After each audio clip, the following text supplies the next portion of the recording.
ओम नमः शिवाय। दोस्तों, आपका हमारे चैनल पर स्वागत है। आज के इस कार्यक्रम में हम आपको जानकारी देने वाले हैं मेष राशि वालों के लिए जुलाई 2024 कैसा रहेगा। मेष राशि का मासिक राशिफल जुलाई के महीने का, साथ ही बताएंगे इस साल सावन का महीना कब से शुरू होगा और कब समाप्त होगा, कितने सोमवार पड़ेंगे, सावन में आपको क्या नहीं करना चाहिए और आपकी राशि के अनुसार इच्छा पूर्ति के लिए क्या उपाय करना चाहिए। तो यह वीडियो आपके लिए बहुत ही महत्वपूर्ण और ख़ास है, इसे आप अंत तक जरूर देखें। सबसे पहले बात करते हैं सावन के विषय में। तो देखिए, इस साल सावन का महीना 22 जुलाई से आरंभ होगा और 19 अगस्त 2024 को समाप्त होगा। इस साल सावन में 5 सोमवार पड़ेंगे। पहला सोमवार 22 जुलाई को, दूसरा सोमवार 29 जुलाई को, तीसरा सोमवार 5 अगस्त को, चौथा सोमवार 12 अगस्त को, पांचवा और अंतिम सावन सोमवार 19 अगस्त 2024 को पड़ेगा। अब आइए जान लेते हैं कि सावन के महीने में क्या नहीं करना चाहिए।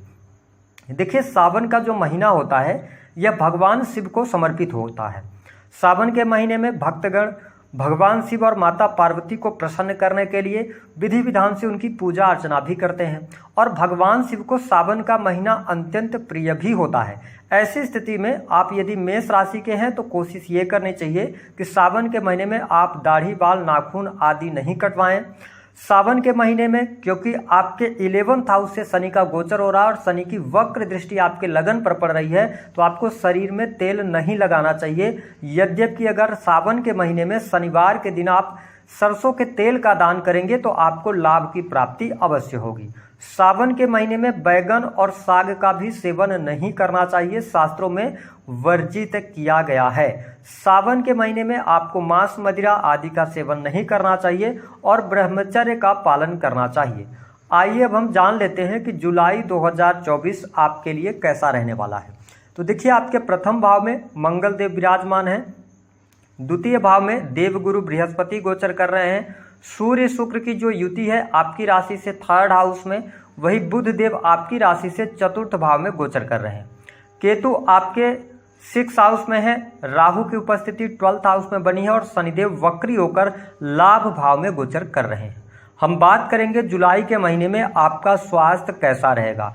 देखिए, आपके स्वास्थ्य भाव के जो स्वामी बनते हैं वो बनते हैं मंगल और पंच महापुरुष राजयोग बनाकर 12 जुलाई तक आपके लगन से गोचर कर रहे हैं, लेकिन शनि की दृष्टि आपके लगन पर है। ऐसी स्थिति में स्वास्थ्य के लिहाज से यह महीना आपके लिए 1 जुलाई से लेकर 12 जुलाई तक आपके अंदर क्रोध की अधिकता रह सकती है। आप गुस्से में जवाब दे सकते हैं। इसके साथ वाहन वगैरह यदि चलाते हैं तो शनि मंगल की कहीं न कहीं से दृष्टि संबंध हो रहा है, तो ऐसी स्थिति में या युति बन रही है, तो ऐसी स्थिति में आपको वाहन से चोट चपेट दुर्घटना होने के योग दिखाई देते हैं। हालांकि यदि देखा जाए तो मंगल देव 12 जुलाई के बाद आपकी राशि से द्वितीय भाव के अंदर गोचर करेंगे। ठीक है, तो यहाँ पर स्थितियां आपके लिए बेहतर है, कोई बहुत ज्यादा निगेटिव नहीं है। लेकिन यदि आपकी दशाएं चल रही हैं और लगन पर शनि की दृष्टि है तो आपके स्वास्थ्य में ये तकलीफ देने का काम कर सकते हैं। यदि आपकी उम्र 30+ है तो हड्डियों में तकलीफ, मानसिक तनाव, टेंशन, डिप्रेशन, अनिद्रा की समस्या आपको पूरे महीने परेशान करने वाली है। हेल्थ को लेकर आपको सबसे ज्यादा अवेयर रहने की आवश्यकता रहेगी। बात कर लेते हैं नौकरी के मामले के लिए समय कैसा रहेगा। देखिए, मेष लग्न और मेष राशि वालों को सरकारी क्षेत्र से यदि आप जुड़े हैं तो आपको इस महीने में लाभ मिलता हुआ नजर आ रहा है। आपके रुके हुए कार्य बनेंगे, वरिष्ठ अधिकारियों का पूर्ण रूप से सहयोग भी आपको प्राप्त होने वाला है। यदि काफी लंबे समय से आपका प्रमोशन वगैरह अटका हुआ था तो प्रमोशन मिलने के चांसेस भी काफी अच्छे दिखाई देते हैं। यदि आपकी पत्रिका में शनिदेव ऑलरेडी वक्रीगत अवस्था में है तो गोचर में भी शनि वक्री में चल रहे हैं, तो आपको अचानक से प्रमोशन मिल जाना, बड़ी पोस्ट मिल जाना, अतिरिक्त जिम्मेदारियां, पद मिल जाना, ऐसी स्थितियां दिखाई देंगी। साथ ही कैरियर के मामले में सरकारी क्षेत्र में आपके लिए लाभकारी समय बना हुआ है। रुके हुए पेंडिंग पड़े हुए कार्य आपके बनेंगे। यदि आप प्रमोशन के लिए प्रयास कर रहे हैं तो आपको करना चाहिए, आपको लाभ अवश्य प्राप्त होगा। यहाँ पर किसी भी प्रकार की समस्या दिखाई नहीं देती। जो लोग प्राइवेट सेक्टर के अंदर नौकरी कर रहे हैं उनके लिए भी परिस्थितियां काफी शानदार रहने वाली हैं।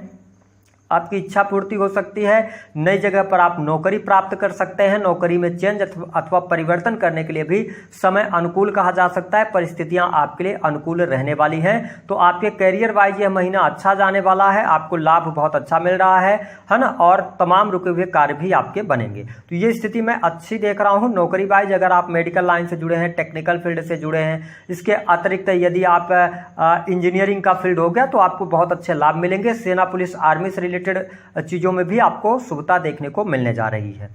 हम बात कर लेते हैं कि आपके लिए पारिवारिक जीवन कैसा रहेगा। देखिए, पारिवारिक जीवन के लिहाज से यदि देखा जाए तो यहाँ पर स्थितियां आपके लिए बेहतर हैं। यह पूरा महीना आपके लिए शानदार रहने वाला है। परिवार के साथ में आपको मिलने का अवसर प्राप्त होगा, परिवार के साथ में आप टाइम स्पेंड करेंगे, यानी कि आपके परिवार में बहुत सारे लोगों का इकट्ठा होना या कोई शुभ अथवा मांगलिक कार्यक्रम होना, ऐसी चीजें दिखाई दे रही हैं इस महीने में। लेकिन थोड़ा सा आपको ना 15 जुलाई के बाद अपने वाणी को नियंत्रित करने की आवश्यकता रहेगी, क्योंकि 15 जुलाई को सूर्य देव जो है ना वो चतुर्थ में आ जाएंगे, ठीक है, और वाणी भाव में आपके मंगल देव चले जाएंगे, राशि के स्वामी। तो ऐसी स्थिति में ईगो की वजह से या वाणी की वजह से परिवार में किसी भी प्रकार के वाद विवाद ना हो, इसका आपको ध्यान रखना चाहिए। ओवरऑल स्थिति की अगर हम बात करें तो पारिवारिक जीवन मुझे अच्छा दिखाई दे रहा है, बहुत अच्छी स्थितियां आपके लिए बनती हुई नजर आ रही हैं। हम बात कर लेते हैं कि एजुकेशन विद्यार्थियों के लिए कैसी रहेगी। देखिए, पंचम के जो स्वामी बनते हैं वो सूर्य देव बनते हैं। सूर्य की उपस्थिति 15 जुलाई तक थर्ड हाउस में रहेगी। तो यहाँ पर तो आपको परेशानी ज्यादा नहीं होगी, लेकिन शनि की वक्र 7वीं दृष्टि आपके पंचम भाव पर पड़ रही है, तो पढ़ाई में आपको मनचाही सफलता प्राप्त करने के लिए मेहनत करने की आवश्यकता रहेगी। भाग्य का सहयोग यहाँ पर आपको कम मिलता हुआ नजर आएगा। तो पढ़ाई लिखाई यदि आप कर रहे हैं तो आप मेहनत कीजिए। यदि आपका कोई कॉम्पिटिटिव एग्जाम वगैरह है 15 जुलाई से पहले होता है तो चीजें आपके लिए अनुकूल होंगी, आपको लाभ मिलने के योग दिखाई देते हैं। अगर कोई एग्जाम आपने दिया है, रिजल्ट आता है 15 जुलाई के पहले, तो आपको सफलता उसमें मिल जाएगी। इसके अतिरिक्त बैंकिंग सेक्टर, फिनांस का सेक्टर और साथ ही सेल्स, मार्केटिंग से जुड़े कार्यों में आपको सफलता अवश्य मिलेगी। यदि हम बिजनेस व्यापार की बात करते हैं तो आपके सप्तम भाव के जो स्वामी बनते हैं ना वो बनते हैं शुक्रदेव। 7 जुलाई तक आपके थर्ड हाउस में रहेंगे, मतलब इस महीने में बिजनेस में आपको सफलता मिल रही है। आपका बिजनेस यदि टूर एंड ट्रेवल का है या आपका कोई भी ऐसा बिजनेस है जो कि एक शहर से दूसरे शहर में आपको ट्रेवल करना पड़ता है, आपको लाभ मिलेगा। जो लोग क्रिएटिव फील्ड से, आर्ट से, पेंटिंग, कला से जुड़े हुए हैं उनके लिए भी परिस्थितियां बेहतर रहने वाली हैं। साथ ही ट्रांसपोर्टिंग के काम से भी आपको लाभ अवश्य प्राप्त होगा। इस महीने में आप देखेंगे कि 10 जुलाई से लेकर और 25 जुलाई के मध्य में बिजनेस में बहुत अच्छे अवसर आपको प्राप्त होने वाले हैं। कोई बड़ा काम हाथ लग सकता है, कोई बड़ा प्रोजेक्ट आपको मिल सकता है, ऐसी स्थिति देखने को मिलने वाली है। तो ये स्थिति आपके लिए बढ़िया है। बिजनेस व्यापार के लिए बहुत अच्छी स्थिति बन रही है। यदि आप नए बिजनेस व्यापार की शुरुआत करना चाहते हैं तो आप कर सकते हैं, आपके लिए लाभकारी समय। बिजनेस में फंसा हुआ, रुका हुआ पैसा भी आपको प्राप्त होगा।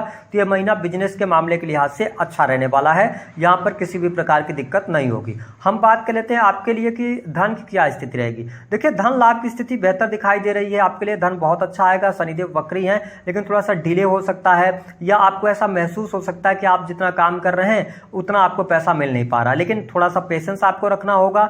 शनिदेव 11th हाउस में तो आपको लाभ देंगे। और देखिए, राहुदेव 12th हाउस के अंदर विराजमान है, तो यह समय विदेशी भूमि से जुड़ने का होगा। विदेश से जुड़कर आप काम कर सकते हैं या फॉरेन वगैरह जाना चाह रहे हैं तो आपको प्रयास करना चाहिए, उसमें आपको सफलता मिलने के योग दिखाई देते हैं। इसके अतिरिक्त जो लोग जुआ, सट्टे, लॉटरी आदि में पैसा लगाते हैं, देखिए पंचम भाव को शनि देख रहे हैं, आपको लाभ नहीं मिलेगा, ठीक है, इस पे आपको नुकसान ही होगा। कोई बहुत अच्छी स्थितियां नहीं बनेंगी। शेयर मार्केट हो गया, जुआ हो गया, सट्टा, लॉटरी, आपको मेहनत करके पैसा कमाना पड़ेगा, क्योंकि शनि जब वक्री होंगे तो आपको 10th हाउस का भी रिजल्ट देंगे। तो आप ये समझिए कि जितना कर्म आप करेंगे सही डायरेक्शन में करेंगे और लॉन्ग टर्म का कर्म ध्यान में रखकर करेंगे तो आपको बहुत बेहतर लाभ प्राप्त होने वाले हैं। स्थितियां आपके लिए बेहतर रहेंगी। इसके अतिरिक्त यदि देखा जाए तो प्रेम संबंध के मामलों के लिहाज से समय अच्छा नहीं रहेगा। प्रेम में अनुकूलता नहीं देखने को मिलेगी। प्रेम में ब्रेकअप के लिए आप तैयार हो जाइए। प्रेम संबंधों में आपको दिक्कतों का सामना करना पड़ेगा। लड़ाई झगड़े, वाद विवाद की स्थितियां बनेंगी। थर्ड पर्सन की इन्वॉल्वमेंट के कारण आपका रिलेशन टूट सकता है इस महीने में। हम बात कर लेते हैं वैवाहिक जीवन कैसा रहेगा। देखिए, 7वें भाव के स्वामी होकर शुक्र सूर्य के साथ में है। 15 जुलाई तक दाम्पत्य जीवन में परेशानियों का सामना आपको करना पड़ेगा। एक्स्ट्रामैरिटल अफेयर होने के योग बनते हैं, ठीक है, लेकिन उसके बाद 15 जुलाई के बाद चीजें बेहतर होंगी। जीवन साथी का सुख मिलेगा। वैवाहिक जीवन में जो समस्याएं चल रही थी वह समस्याएं भी दूर होंगी। जीवन साथी के सहयोग से आपके रुके हुए कार्य बनेंगे और जीवन साथी के साथ में आपको घूमने फिरने का, क्वालिटी टाइम स्पेंड करने का मौका मिलेगा। तो 15 जुलाई तक अगर दशाएं आपकी खराब नहीं चल रही हैं तो चीजें बेहतर हैं, लेकिन 15 15 जुलाई तक बेहतर नहीं है। 15 जुलाई के बाद चीज़ें आपके लिए ज़्यादा बेहतर होती नजर आएंगी, तो आपके लिए कुल मिलाकर अनुकूलता देखने को मिलने जा रही है। हम बात कर लेते हैं कोर्ट कचहरी आदि के मामलों में यदि आप चल रहे हैं तो आपको थोड़ी सी सावधानी के साथ में आगे बढ़ना चाहिए। अब बात करते हैं 2-3 चीज़ों के विषय में जो आपके लिए बहुत बढ़िया है। लोन से बाहर निकलने का अवसर मिलेगा, शत्रु आपके पराजित होंगे। दूसरी स्थिति, परिवार में खुशहाली का माहौल रहेगा। परिवार में कोई शादी फंक्शन समारोह हो सकता है, किसी नन्हे बच्चे के जन्म का भी योग बनता है। इसके साथ ही करियर में सफलता, नौकरी में सफलता, बिजनेस में सफलता, धन की स्थिति बेहतर रहेगी। निगेटिव स्थितियां क्या हो सकती हैं? यदि आप धर्म कर्म से नहीं जुड़े रहेंगे तो आपको प्रॉब्लम आएगी। स्वास्थ्य का बहुत ज़्यादा आपको ख्याल रखना होगा, चोट चपेट से आपको बचना होगा। इसके साथ में यदि हम बात करें तो इस महीने में आपको शेयर मार्केट, सट्टा लॉटरी आदि से बचने का प्रयास करना चाहिए। और देखिए राहु 12th से गोचर कर रहे हैं ना, तो आप कई बार बहुत अच्छे तरीके से आगे बढ़ेंगे, लेकिन अचानक से सडन आपको लगेगा कि कोई आपका पैर खींच रहा है। इस तरीके की स्थितियां बनेंगी, तो आपको रुकना नहीं है, आपको लगातार अपने कर्म को करते रहना है। उपाय क्या करना है? देखिए भगवान शिव, सावन का महीना शुरू हो रहा है, तो आपको क्या करना है? एक लोटा जल लेना है, उसमें लाल रंग के गुलाब के पुष्प और थोड़ा सा चंदन, लाल रंग का चंदन डालकर भगवान शिव का अभिषेक कीजिए 5 सोमवार लगातार सावन में। आपकी कोई भी इच्छा है वो इच्छा अवश्य पूर्ण होगी और स्वास्थ्य से रिलेटेड भी समस्या दूर होगी। तो दी गई जानकारी पसंद आए तो वीडियो को लाइक करें।